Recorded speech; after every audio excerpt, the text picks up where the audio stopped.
क्यों नहीं हो सकता speed negative? Speed y speed can not be negative, scalar quantity है, या तो वो जीरो होगा या पॉजिटिव होगा, कोई भी स्केलर क्वांटिटी नेगेटिव नहीं हो सकता। ठीक है, तो हम लोग बात करते हैं टाइम का, या हम लोग बात करते हैं मास का, या बात करते हैं डेंसिटी का, वॉल्यूम का, ये जितने भी फिजिकल क्वांटिटीज हैं ये सारे स्केलर फिजिकल क्वांटिटी हैं, इनके पास प्रॉपर डायरेक्शन नहीं है। ठीक है, तो जैसे हम बात करें, ये टाइम है और ये वेलोसिटी है। मान लीजिए ग्राफ कुछ इस तरह का, कल हम लोग देखते थे,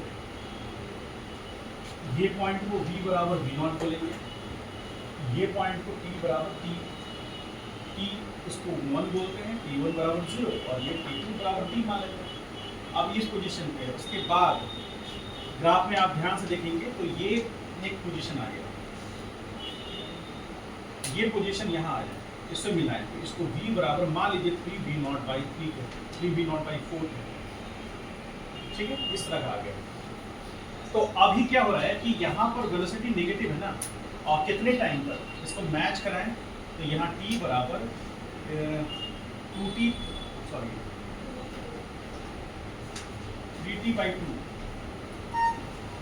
पर उसका जो वेलोसिटी है वो कितना है, 3v0/4 है, और कैसे में माइनस में चूंकि वेलोसिटी।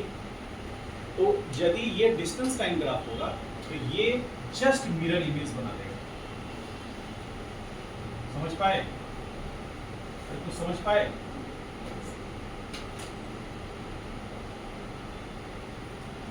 समझ पा रहे हैं?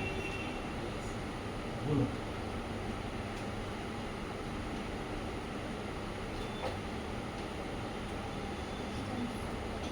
तो समझ पाए? ब्लू कलर का जो ड्रॉ की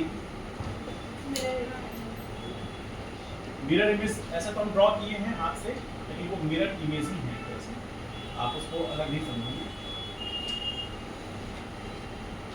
ठीक है, हाँ ना बोलो, बनाते ही रहे। ये जो लाइन है, डॉटेड लाइन, ये बेसिकली ये क्या रिप्रेजेंट कर रहा है, कहाँ से करना है, ए बी सी और डी। तो जो ग्राफ है, कौन सा graph, graph A B C represent कर रहा है वेलोसिटी टाइम ग्राफ।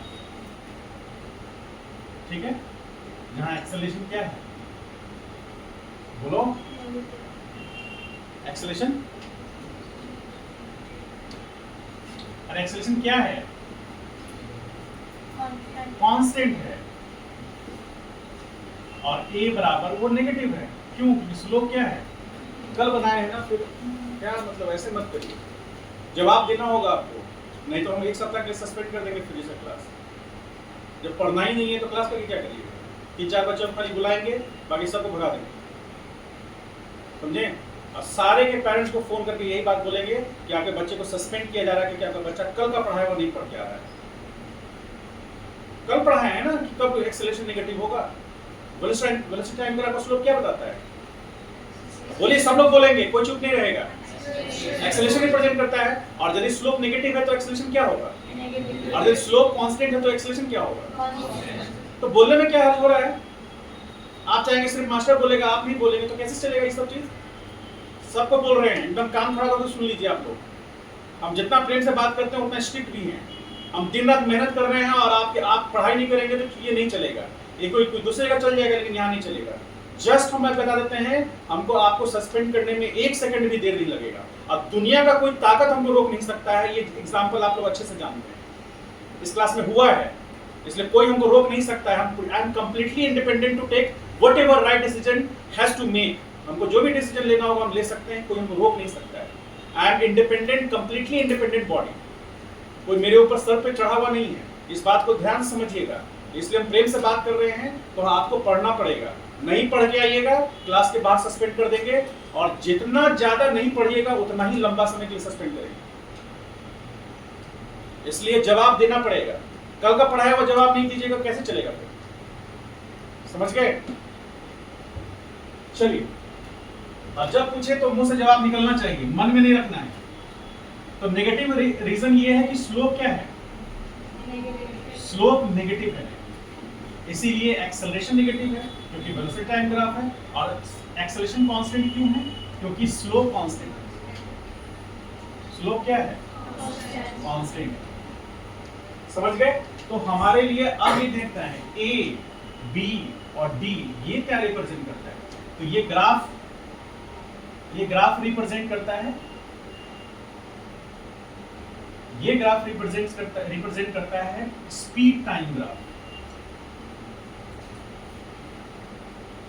ठीक, क्योंकि ये नेगेटिव नहीं हो सकता, इसलिए ग्राफ जो है वो इस टाइम एक्सिस के नीचे नहीं गया, क्योंकि स्पीड कभी भी नेगेटिव नहीं होगा। तो टाइम एक्सिस के नीचे नहीं गया, टाइम एक्सिस से ऊपर ही है, क्योंकि इसके नीचे जाने का मतलब है कि एक वेलोसिटी का नेगेटिव होना, और स्पीड कभी नेगेटिव हो नहीं सकता। तो उसकी का जस्ट मिरर इमेज, इसको मानते हुए, मिरर इमेज करने का मतलब इस एक्सिस को मिरर मानते हुए जो आप इमेज बनाएंगे वही मिरर इमेज होगा।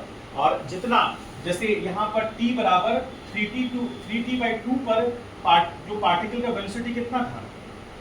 3v0/4। तो चूंकि ये वेलोसिटी था, नेगेटिव था, उतना ही स्पीड उसका हो जाएगा कितने टाइम पर? यानी कि 3t/2 टाइम पर उसका स्पीड कितना है? 3v0/4।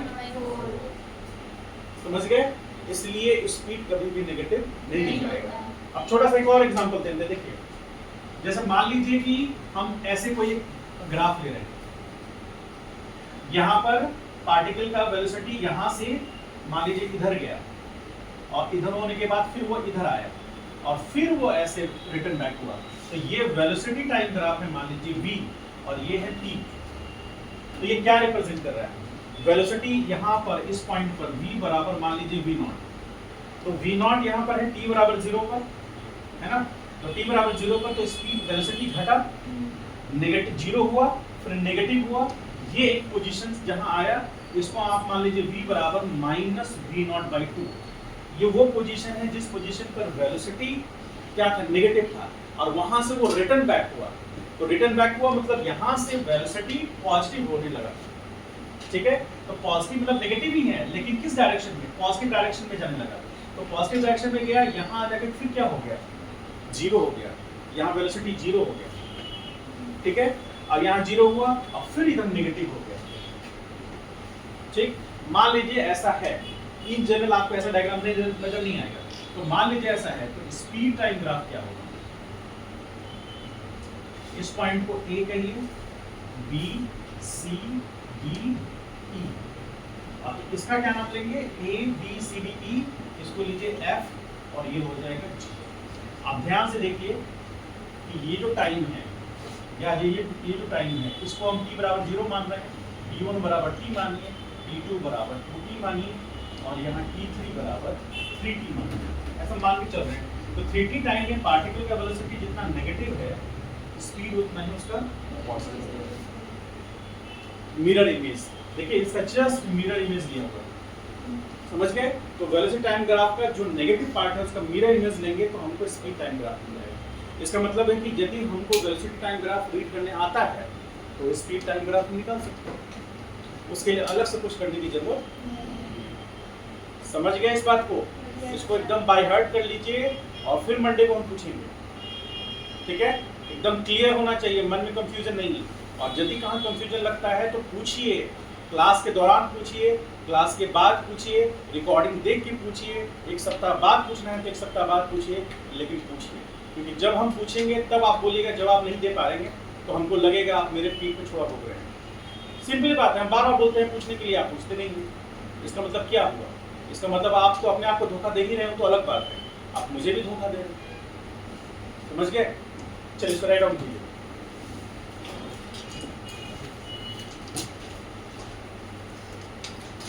जो कंटेंट हम दे रहे हैं आपको फिजिक्स में, ध्यान देना, बैठेगा तो ध्यान देना। ये टाइम एक्सिस और ये एक्सेलरेशन, ठीक है? अब मान लीजिए सपोज करें, इनिशियल लेवल पे बात करें, तो मान लीजिए कि यहाँ इस तरह की ग्राफ है। इसका मतलब है कि t बराबर 0 पर a क्या है? 0 है, और यहाँ t बराबर मान लेते हैं t टाइम पर, तो t2 मान लीजिए, इसको t1 मान लीजिए। तो t2 t टाइम पर एक्सेलरेशन फिर से क्या होगा? जीरो होगा, क्योंकि वो फिर वही वहाँ पर उठा ही नहीं, या तो ऊपर जाता या नीचे जाता। ऊपर जाता तो पॉजिटिव होता, नीचे जाने पर नेगेटिव होता, तो वो उठा ही नहीं, तो वो पैरेलल टू टाइम एक्सिस है और साथ साथ टाइम एक्सिस पे ही लाई कर गया। तो यहाँ पर टाइम के चेंज होने से एक्सेलरेशन में कोई चेंजेस नहीं आया, साथ ही साथ वो जीरो भी है। देखिए कोई कांस्टेंट वैल्यू पॉजिटिव हो सकता है, नेगेटिव हो सकता है और जीरो भी सकता है।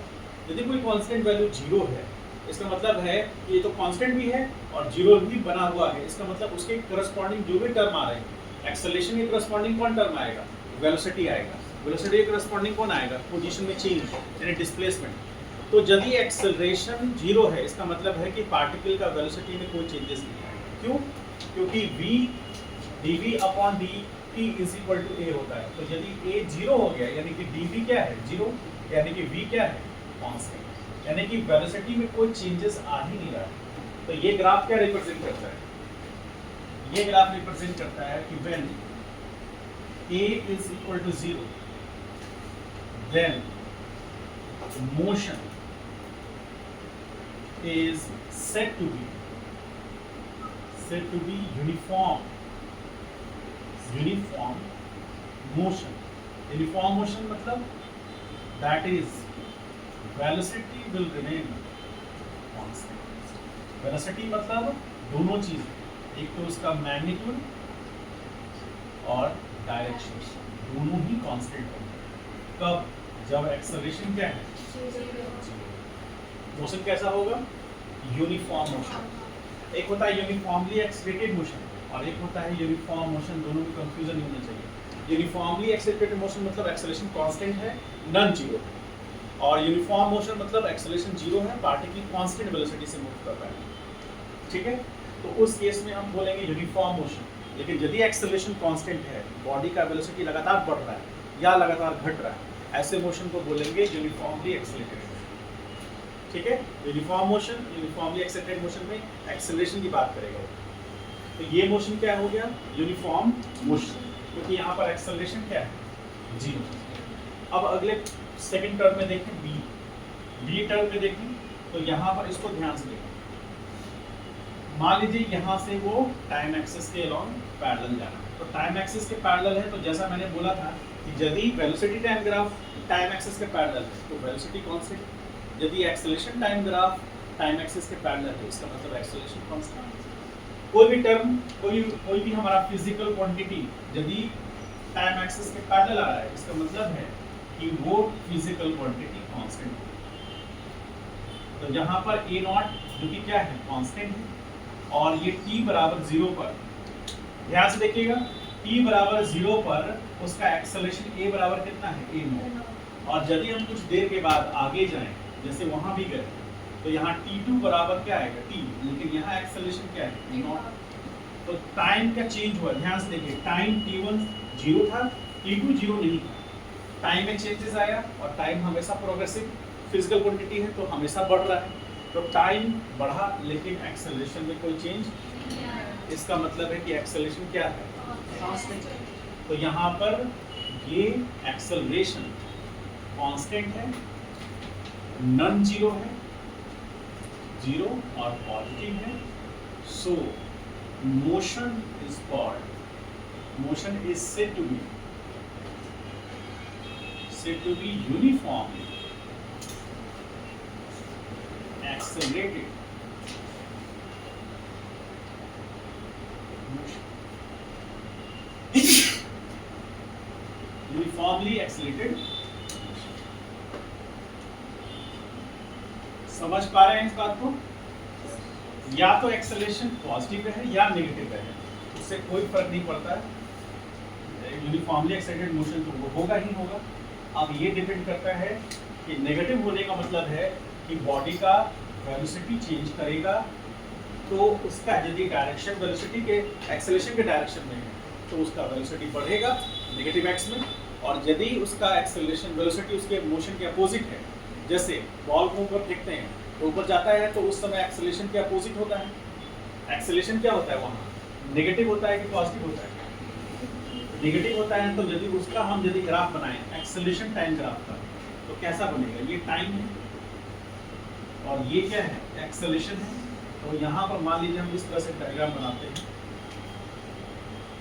तो देखिए इस डायरेक्शन में यहाँ पर एक्सेलरेशन है, तो ये एक्सेलरेशन को हम बोलेंगे ये t बराबर t1 बराबर 0 है, और ये एक्सेलरेशन a बराबर माइनस a नॉट मान लेते हैं, a नॉट बाई 2 मान लेते हैं, ठीक है। तो ये हुआ।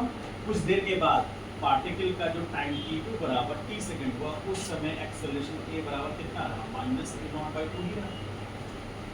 लेकिन एक्सेलरेशन यहाँ negative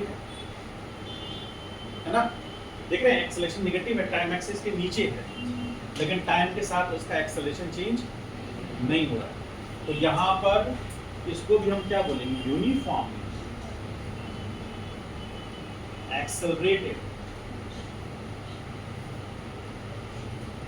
accelerated motion, but here acceleration is negative, ये भी यूनिफॉर्म एक्सेलरेटेड मोशन, लेकिन एक्सेलरेशन क्या है।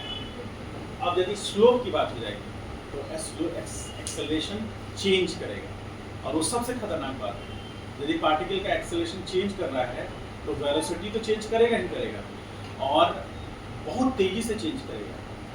यदि बॉडी के पास एक्सेलरेशन कांस्टेंट नहीं है, एक्सेलरेशन बढ़ रहा है मान लीजिए, और यदि एक्सेलरेशन बहुत तेजी से घट रहा है तो वेलोसिटी बहुत तेजी से घटेगा, ठीक है।